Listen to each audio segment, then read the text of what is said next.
Lynette, saan ko ilalagay ito? Ah, Diyan na lang.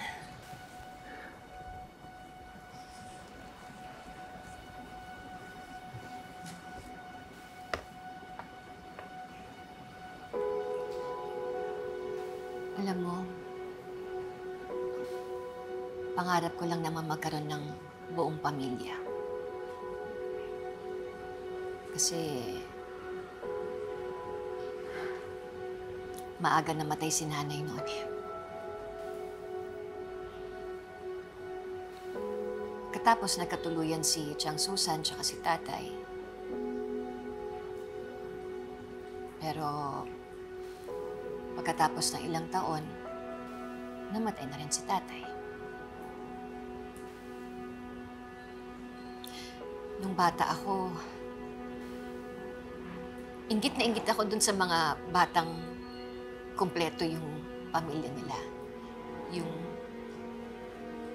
may nanay, may tatay. Kaya sinabi ko sa sarili ko noon, pag ako nagkaroon ng sarili kong pamilya, gusto ko yung kumpleto. Kasi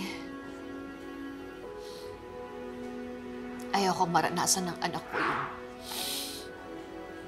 yung inggit, yung lungkot. Ayaw kong maranasan niya yung naranasan ko noon.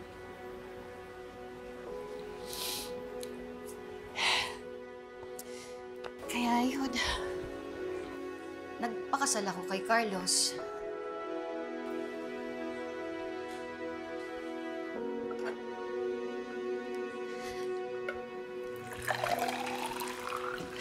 Malas din yata ako sa pag-ibig eh. Para din ako si tatay.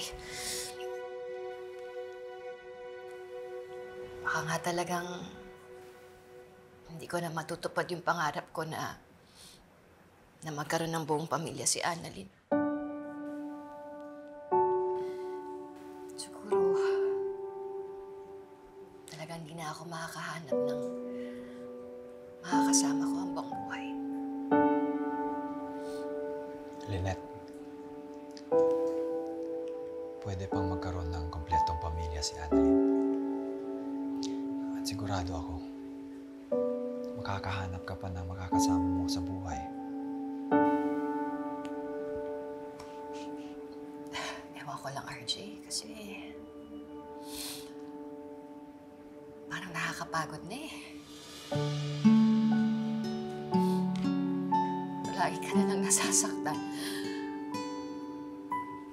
Parang pagod na ata ako.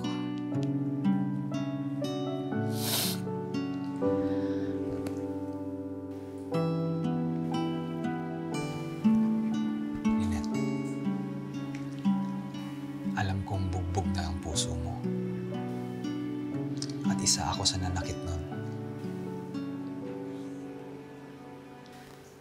I'm not perfect. But I know. I truly know that I can love you the way you deserve to be loved.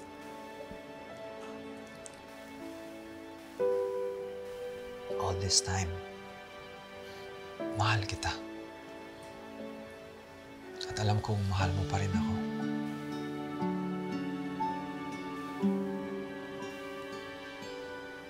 Pwede ba natin bigyan ng chance yung pagmamahalan natin?